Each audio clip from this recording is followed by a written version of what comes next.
بسم اللہ الرحمن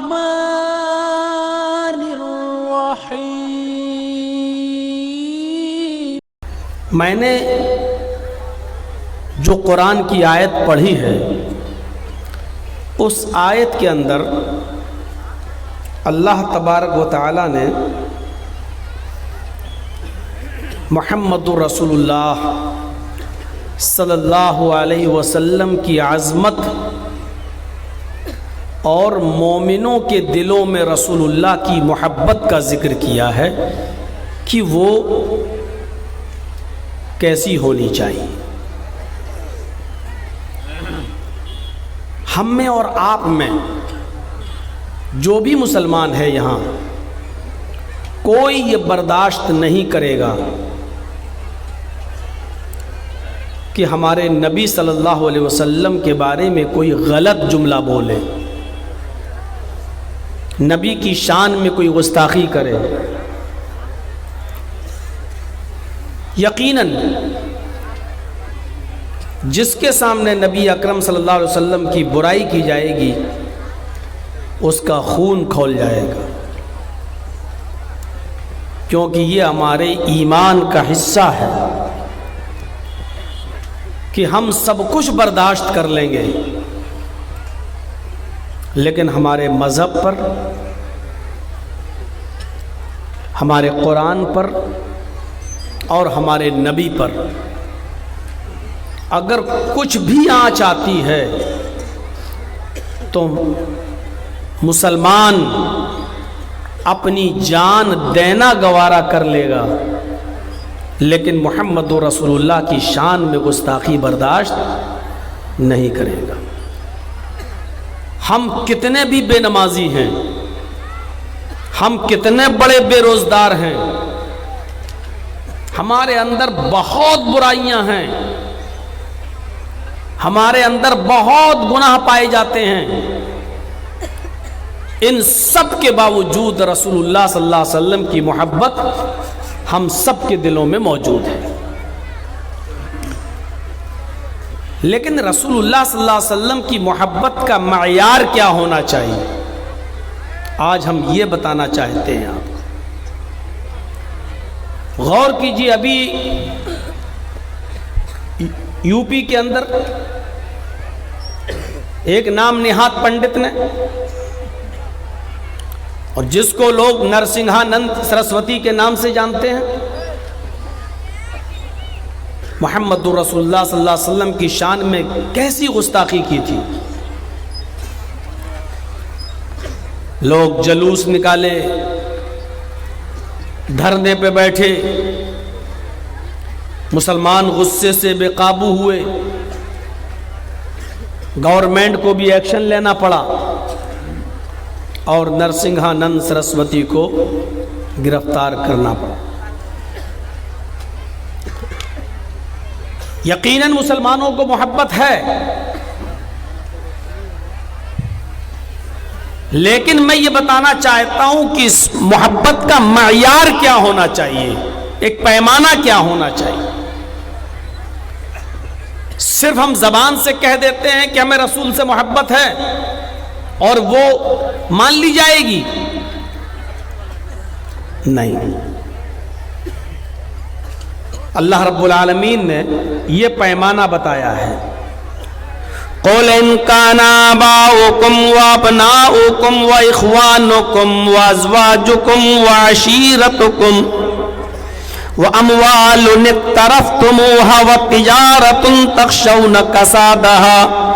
وَمَسَاكِنُ تَرْضَوْنَهَا أَحَبَّ إِلَيْكُمْ مِنَ اللَّهِ وَرَسُولِهِ۔ پہلے اتنا ترجمہ سن لیجیے آپ۔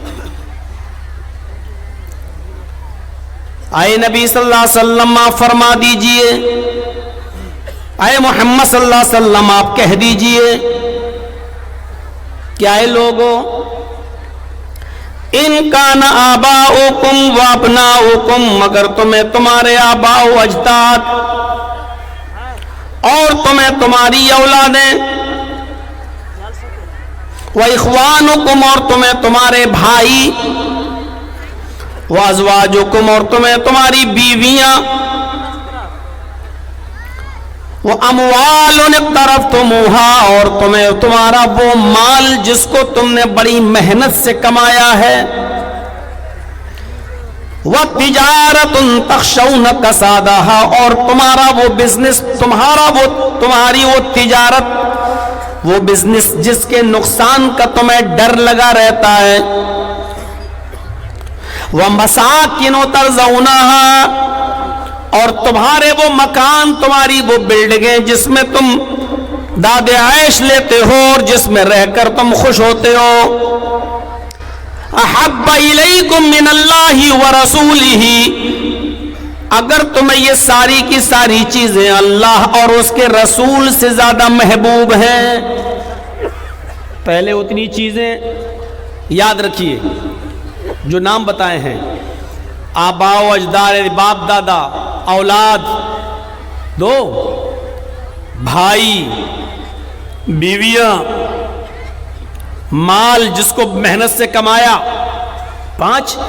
تجارت جس کے نقصان کا ڈر لگا رہتا ہے،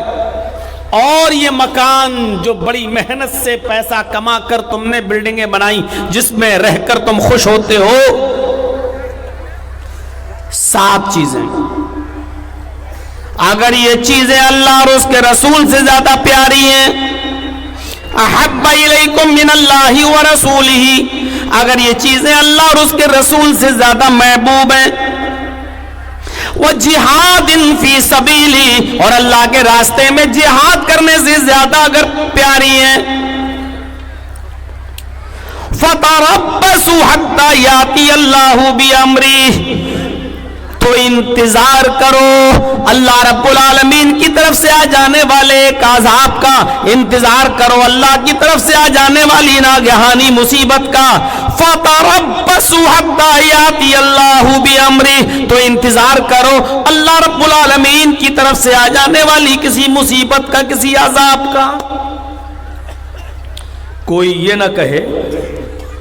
کہ مولانا کیا ان چیزوں سے ہم بالکل محبت نہ کریں؟ کون سا ایسا شخص ہے جس کو اپنے ماں باپ سے محبت نہیں ہوتی؟ کون سا ایسا آدمی ہے کہ جس کو اپنی اولاد سے محبت نہیں ہوتی؟ کون ایسا شخص ہے جس کو اپنے بھائیوں سے محبت نہیں ہوتی؟ کون ایسا شخص ہے جو اپنی بیوی سے محبت نہیں کرتا؟ کون ایسا شخص ہے جو مال و دولت سے اور بزنس اور تجارت سے محبت نہیں کرتا؟ اور کون ایسا شخص ہے جو نہیں چاہتا کہ ہمارا اچھا مکان ہو، ہمارا اچھا گھر ہو، ہماری اچھی بلڈنگ ہو جس میں ہم رہیں؟ کون نہیں چاہتا؟ اور آپ کہہ رہے ہیں کہ اللہ اور اس کے رسول سے زیادہ اگر ان چیزوں سے محبت ہے تو اللہ کی طرف سے آ جانے والے عذاب کا انتظار کرو۔ اللہ نے یہ نہیں کہا کہ ان لوگوں سے محبت مت کرو، اللہ نے کہا کہ ان لوگوں سے زیادہ رسول سے محبت ہونی چاہیے۔ معاملہ کم اور زیادہ کا ہے، زیادہ محبت کس سے ہونی چاہیے؟ ماں باپ سے یا رسول اللہ سے؟ اولاد سے یا رسول اللہ سے؟ بھائیوں سے یا رسول اللہ سے؟ بیوی سے یا رسول اللہ سے؟ مال و دولت سے یا رسول اللہ سے؟ تجارت و بزنس سے یا رسول اللہ سے؟ گھروں مکانات و بلڈنگوں سے یا رسول اللہ سے؟ تو اس کا جواب یہ ہے کہ اللہ اور اس کے رسول سے محبت زیادہ ہونی چاہیے ان لوگوں سے۔ زیادہ کا مطلب اگر 2 چیزوں میں دونوں سے محبت ہو اور کسی ایک کی قربانی دینا پڑ رہی ہو، کسی ایک کو چھوڑنا پڑ رہا ہو، تو ماں باپ کی، اولاد کی، بھائیوں کی، بیوی کی، مال و دولت کی، بزنس کی، گھر و مکان کی محبت کو چھوڑ دو، قربان کر دو، لیکن اللہ اور اس کے رسول کی محبت کو قربان نہ کرو۔ اس کو ایسے سمجھنے کی کوشش کرو جیسے آپ کے ہاتھ میں سونے کی گھڑی ہے، بہت قیمتی گھڑی ہے، سونا مرد کے لیے حرام ہے، لیکن میں ایک مثال دے رہا ہوں۔ آپ کے ہاتھ میں سونے کی گھڑی ہے، بہت قیمتی گھڑی ہے، بہت محبت ہے آپ کو اس گھڑی سے، بہت پیاری ہے کیونکہ بہت قیمتی ہے، لیکن آپ کو چند گنڈے پکڑ لیں اور آپ کے ہاتھ پر چھری رکھ دیں، چاقو رکھ دیں اور کہیں کہ گھڑی اتار، یہ گھڑی دے مجھے، اور آپ نے کہہ دیا نہیں صاحب آپ بچا رہے ہیں اس گھڑی کو، میں کیسے گھڑی دے دوں آپ کو، نہیں سونے کی گھڑی میں تمہیں کیوں دے دوں۔ اب اس نے وہ چاقو نکالا اور آپ کے ہاتھ کو پکڑ کر کلائی پر رکھ دیا اور کہا